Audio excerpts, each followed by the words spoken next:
quick, call the ambulance. They are crying their eyes out. Guys, welcome to the channel. This is just embarrassing. Thousands march in Washington, D.C. ahead of Donald Trump's inauguration. Oh, dear God. Really? All of these, they have nothing better. Yeah, I guess they don't have anything better to do. The banners are inventive. A smorgasbord of pleas and insults for the man soon to be president. Conman. Regulate guns, not women. The People's March, this was called. The people who didn't vote for him and who are scared. Pink hats. Lots of little pink hats. Oh, yes. So diverse and colorful. The next 4 years will bring. I am unapologetically queer. I'm unapologetically a woman. No one cares. I want to be free. You are. No one is doing anything to you. Go back home. I don't want to just stay there and be silent and get all my rights taken away. You have nothing to say. You're an idiot. By someone who doesn't even know how to talk. Tell me about that. He's the first convicted felon to be president of the United States. First convicted felon. It's an embarrassment. It's an embarrassment. We also put Elon because you can't spell felon without Elon, right? They've moved on from the old phrases. It's not just about fighting the patriarchy. It's about fighting the oligarchy, an echo of President Biden's parting words. Defending the You gotta, North Face, these people are the most, this rapper, whatever, the Nordic brand, these people are the fucking brainless, idiotic consumer that think they are, they're the resistance, you know. Defending the climate, safeguarding democracy. They're defending the climate, these people that have never spent more than, this is maybe the most they spend outdoors their entire lives. These people, defending the climate, the climate is being changed because of you driving something other than a Tesla, or it is so sad that this is what society has become to an extent. I know it's not everyone, but god damn is it if it's not a lot of them. Democracy threatened, these people feel, by Trump and his cabinet picks. We will not go back. What about Pam Bondi? Do you think she'd make a appropriate? Oh, she's very good, by the way. Have you seen her? I have to do a video about. She looks pretty solid, man. She looks pretty level-headed. And again, I've never been a Trump guy, like one of those Trump fanboys. I've always been fairly critical of it. I don't think there's really huge differences like on that level. You know what I mean? I hope you do. Well, on that level, nothing really but then there's things that do change, right? All of this nonsense, fortunately, it is really toned down considerably. All of the DEI hiring, like what happened, and it has consequences, guys. These things have consequences. What you saw in California, that is no accident. And that sad, once funny comedian, Bill Burr, you think you're an expert? Yeah, you don't have to be an expert. You don't have to be an expert to know that a fat lady that is incapable of walking has no place whatsoever being a fireman, because she cannot do the physical work that is required of her. You don't have to be a fireman, Bill. You don't have to be a scientist, Bill, to know that, no, you're not doing a damn thing to change the climate.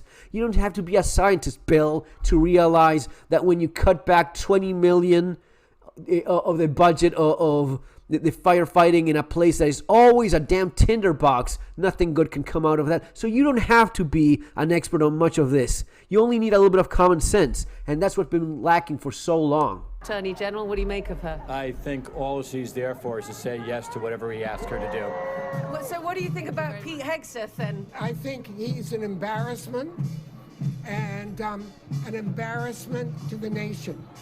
Trump supporters. Let me know in the comments, guys. Let me know in the comments. I really want to know, what is it that these people want? They want what? More years of Joe Biden, who admits to being a senile old man? What is it that he has done? Like, honestly, if you are someone that is super sensitive and you care about life of others and people and the minorities, and you care about the poorest people of the most vulnerable, what is it that Joe Biden has done for anyone, anywhere, in the United States, anywhere? Example, what's going on with let's hope that's actually peace that persists What happened in Gaza? That was on Joe Biden's watch. We're not going to talk about that. We'll just pretend that that was completely unhinged insanity under Joe Biden. It was happening because of Joe Biden. And now it's stopping because of Donald Trump is the greatest friend of that country. And he still said, you know what? Man, this is enough. I can't have being president of the country and you bombing the crap out of thousands of kids on my watch. I mean, we give you everything you want and more, but this has to stop. So it's a little bit of common sense from Donald Trump, which you did not have with Joe Biden. So what is it that these people want? What is it? They want more massacre, more war, more death. What is that they want? Because if there's any kind of intellectual honesty among them, they have to admit that he was the worst possible, most absolute failure of a president you've seen in your lifetime. Who'd made the trip to the Capitol, perhaps now nursing their disappointment not to be witnessing the inauguration. They kept their distance from this crowd.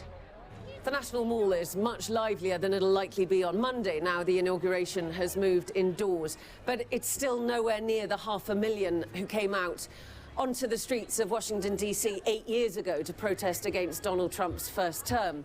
And there's a mood now of resignation, a recognition, if you will, that Trump is back. There's not much that they can do about it. It's not just that Trump won with an enormous majority. He won the popular vote by a wide margin. Keep in mind that, let's not get into it, but there's usually going to be a little bit of a wiggle room that if they can get away with it, as they've done in the past, they will get away with it. A few thousand votes here and there.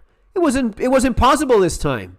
So Trump won with the majority support of the American people. I mean, that's democracy. You don't like democracy? These people don't like democracy? Again, I'm not a Trump fan of any kind, right? I'm super critical, and it's my job. I mean, doing what I do, I have to be critical of everyone, especially someone that's a politician. You have to, and you should too.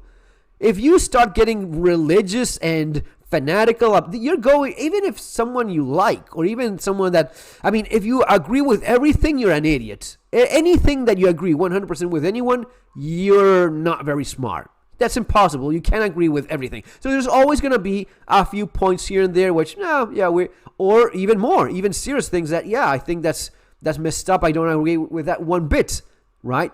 You need to be critical. So what is that these people wanted? No democracy. They did not want the majority to express. They did not want the popular vote president to be elected.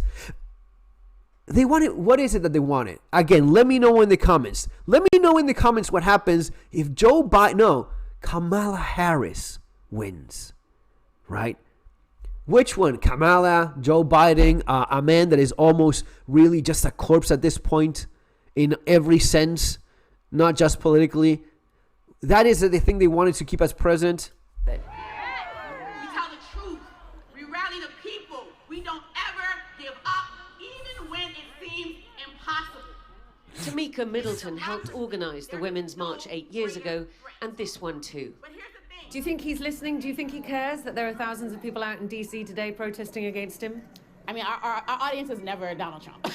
I think he pays attention because he wants to compare, the ego of it all. But our audience, our target audience, is everyday folks. She talks like the most disgusting, business manager of them all. Right? They have a target audience. They're just doing this for a crowd. This is their job. Their job is being woke. That's what they do for a living. Who are looking Woke. for something to believe in. Who are looking for people to connect to. But for all the protest banners in the Capitol, this is Donald Trump's moment, secured by the electoral and the people's vote. Yeah. The halls of power now his for the taking. Diana Magnay, Sky News, Washington. Really, it is a bunch of adults, a bunch of grown men and women acting like absolute children. Some very old, some people that should be embarrassed of themselves, but they're not. They feel that this is their identity revolves around being a bunch of woke wusses, and that's what they are, right? I'm not being respected. I'm not being. No one cares. Like this creature here, lady. No one cares. No one gives a damn about you, right? They feel that they're important when they're not. It's nothing personal, but you're not important. No one cares about your little red or pink hair. No one is trying to deny your beautiful identity or any of that nonsense. You don't have anything that anyone cares about going on you, right? There's nothing there. And that's the only thing, the only sense of self that these people have is crying and whining about Donald Trump. See you next time, guys. Take care.